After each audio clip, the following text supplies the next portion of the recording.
What is up, people of the internet? It is me, Real American Politics, back in with a new video. And today, we have to discuss the post-mortem of the Wisconsin State Supreme Court primary election that happened last night.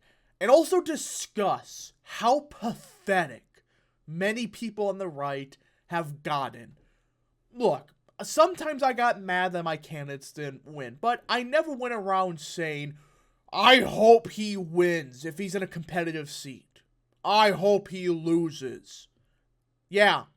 So these people that were supporters of Jennifer Doral, who are all on Twitter, basically none of these people even live in Wisconsin. One of them does, but point is, the vast majority of these people don't even live in the Midwest, let alone in Wisconsin. And they're going around saying, it's over. It's a lost cause because Daniel Kelly won. Woo! We're gonna lose! It's like, are you freaking serious? And these people behind closed doors, they won't admit it publicly, but they are saying behind the scenes, they want Daniel Kelly to lose. Yeah, they are hoping Daniel Kelly, a conservative candidate, loses to a radical extremist in the state Supreme Court election because their candidate didn't win. What does that tell you about these people? That, they purposely may have sabotaged us in 2022? That's a real possibility now. They are admitting publicly, or privately at least, they want Kelly to lose. And they're dooming and glooming like there's no chance to win this. It's like, what are you talking about? Republicans can absolutely win this seat. This idea that it's just abandoned, it's like, no, we can 100% win this seat. And I'm sick and tired of these people that lecture us about unity when they go on and attack Kelly relentlessly. And when they lose, they refuse to support him. It's like, shut up and just go away. If you're not going to help us win this race, go away. If you're just saying this crap that, oh, Daniel Kelly is uneluctable, we must not spend resources, just shut up. Just please do a favor and shut up. Everybody with a brain is supporting Kelly. And 99% of people that supported Doral in Wisconsin, they're voting for Kelly. So stop it. But I guess that's enough of the rant.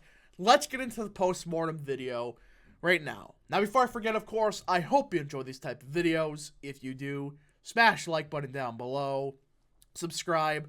Share with your friends. Hit that little bell, follow the Twitter account in the description down below, and join the channel today. Guys, just for $3 a month, you can join Real American Politics. That's right, only $3 a month. That's a phenomenal deal to help support the daily content we all know and love. So you like the daily content? It is the best way to support the channel, so I recommend you join today. Alright. Let's get into today's video. The post-mortem and I guess the first look at the general election for the Wisconsin State Supreme Court. So my candidate won. I did support Daniel Kelly. But there was virtually no policy differences with Jennifer Doral. There wasn't. Like, what was the differences between Kelly and Doral? Because some people supported Kelly, it's like, okay, whoop-de-doo. Kelly is virtually the same as Doral in policy, maybe a slight more conservative, and he doesn't have the scandals like she does. If you think Kelly's elector scandal's a big deal, man, some of the stuff about Doral you would not want to hear about. And I'm not going to mention it here because it's done, it's over with. But let's just say we may have dodged a bullet, but in the other case, Kelly is the candidate.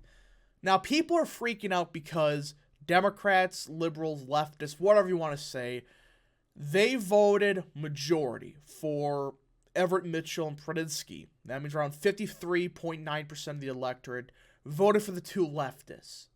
True, but here's the thing that I gotta say.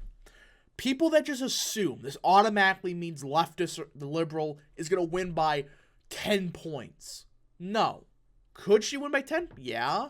Weird things could happen in state Supreme Court elections. But you cannot just judge a nonpartisan election like this just by the primary. There's plenty of examples in Wisconsin where the conservatives or the leftists, they got more than 50% in the primary. They got crushed in the general. Things can change. And turnout was so low. I mean, it was higher than most other elections, but still, it was not this, general election turnout. There's still going to be probably 500, 600,000 more votes or something around that range. There's still a lot of voters that didn't vote in the primary. They're more than likely going to vote in the general. So you can't just use primary data automatically because it is a nonpartisan race. Things could get wonky. But we got to look at the path for Kelly. And I would say it's three things. All right. First, it's the Milwaukee area. Second is the Green Bay area.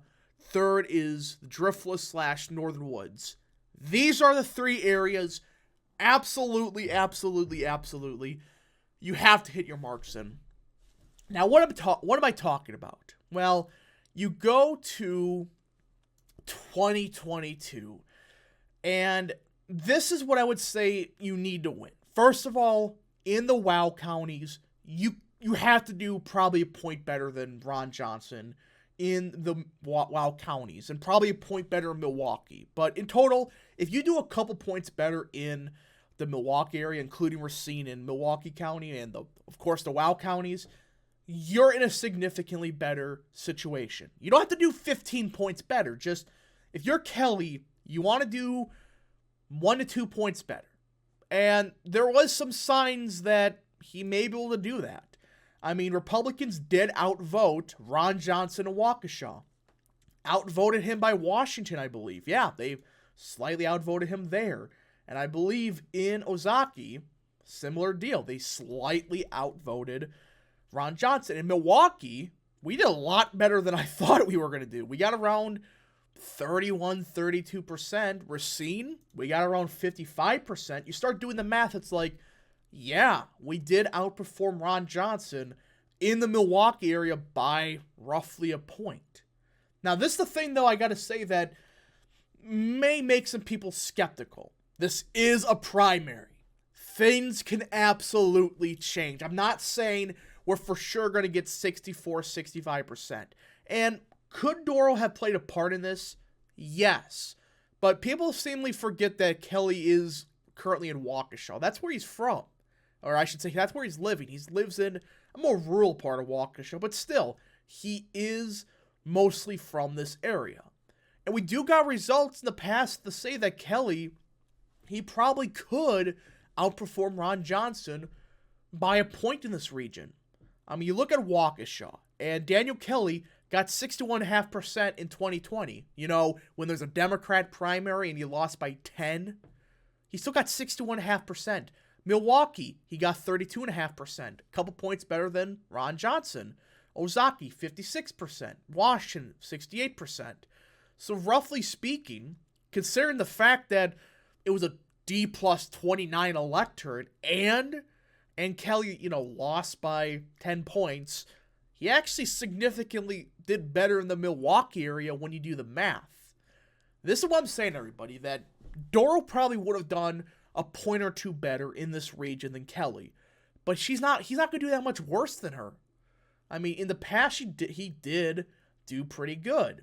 Plus, a place like Kenosha, he's going to do better in. Simply for the fact the trends of Kenosha have gotten more and more conservative. So the Milwaukee area, in my opinion, it's not going to be the issue. And there is absolutely Prosinski. I still cannot say her name correctly. She is from Milwaukee. But the fact that Kelly's from Waukesha, I think it does kind of even out. And he just needs to do a point better than Ron Johnson in this region. And I think he has that kind of sat down. But the rest of the state, this is where we have to put all of our focus in. In particular, the Green Bay area. The BOW counties. Brown, Outagamie, and Winnebago. We talked about the WOW counties. Waukesha, Ozaukee, Washington. We got the BOW counties. Where the Fox Valley is. This is the region that Kelly absolutely 100% needs. And Brown County, where Green Bay is, which had a mayor election, which means there was a bit of a higher turnout in Brown County, they voted maybe a point or two less than Ron Johnson. But was this because of a primary turnout and the fact they only did like 1 or 2 points worse than Ron Johnson? There are some signs that maybe there's some hope in Brown County for Kelly. Outagamie, you had fairly similar results, maybe a couple points worse. Winnebago, I think it did vote majority Democrat, barely. But these numbers, considering the swing of the rest of the state, they're more manageable. And in my opinion, all he needs to really do is just do Ron Johnson numbers in the Bow counties. If you do a bit better, like as much as you can, like do 2 to 3 points better in the Bow counties, it makes it so much easier. But I do think if he's able to do around a point or so better in the Bow counties, it makes it significantly easier. But the one part of the state that we have serious trouble in, not the Milwaukee area, not really Green Bay area, we're not talking about Madison, that guys, at some point though, they're going to hit a ceiling there. But point is, it's the Driftless and the Northern Woods, aka the rest of the state. We have a serious problem here. Look at Grant County. It voted only 49% conservative. For the record, Ron Johnson got 57% here. Richland, Ron Johnson got 55%. You see here, we only got 45. So we did around 10 to 15 points worse in the Driftless area. The Northern Woods, it was pretty bad also. St. Croix even. We only got 49% here. This is a place Ron Johnson got 59%. It voted for McCain. And you can clearly tell some of these vote totals, they just did not turn out whatsoever in these counties. It's not because the Democrats are so popular here. A big reason is the turnout sucked. And this is the number one issue for Kelly. Turnout, turnout, turnout. He got the numbers he needs in Milwaukee, in the Green Bay area, I would assume. Green Bay maybe put a little bit of effort. I'm not saying, abandon these areas, but I would say he probably has, roughly speaking, the numbers needed in the Milwaukee and Green Bay areas to win. But he needs to get turnout up in the rest of the state. How can he do that? I would say run on guns. Run on the fact that this lunatic judge is going to take away your guns. Oh, you love your guns, eh? Kelly is the one that's going to defend your Second Amendment. The Democrat, she openly supports getting rid of many people's guns. How do you think that's going to play out in northern Wisconsin? In the Driftless area where gun ownership is pretty high. There are a lot of people that own guns in the northern woods.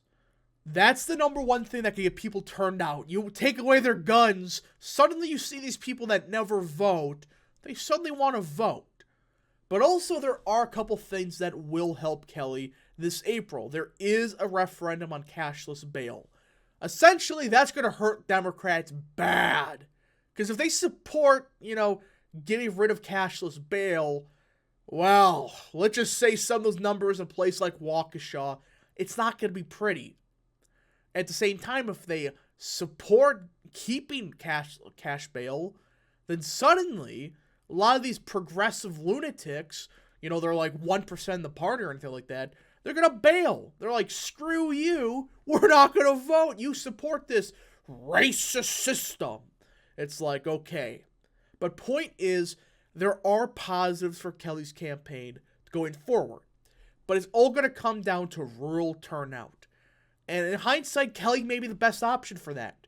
He did the best in rural Wisconsin, compared to Dora at least. I mean, Grant County, Dora got 19%, Crawford 11%, Iowa 15%, Lafayette 18%, Richland 18%, etc., etc. Well, Kelly was hitting the low to mid 30s in most of these counties. So I do think that there is some optimism for Kelly's campaign. It just gotta come down to turnout. And if you live in Wisconsin, I recommend you help join the Kelly campaign. do whatever you can, volunteer, whatever. If you live out of state, I do recommend you donate to the Kelly campaign. The link's in the description down below. We gotta save Wisconsin. We cannot afford to lose this seat. So, overall, I still think it is leaning Democrat or liberal, however you want to say it. But Kelly's not down by 15 points. If I had to say, this is kind of a close race. Just for the simple fact that Kelly, I think, already kind of is hitting those numbers in the Waukesha, Milwaukee area, just from past results. Green Bay, I think, also, just for the simple fact Kelly's shown to have some significant strength here, considering the lower turnout. I think there's a good chance Kelly can pull this off, but we gotta support Kelly no matter what. Anyways, folks, thank you so much for watching this post-mortem. If you did enjoy this video, smash the like button down below, subscribe, share it with your friends, hit that little bell, follow the Twitter account in the description down below, and join the channel today. Thank you so much for watching. We'll see you guys in the next video. Godspeed to all of you.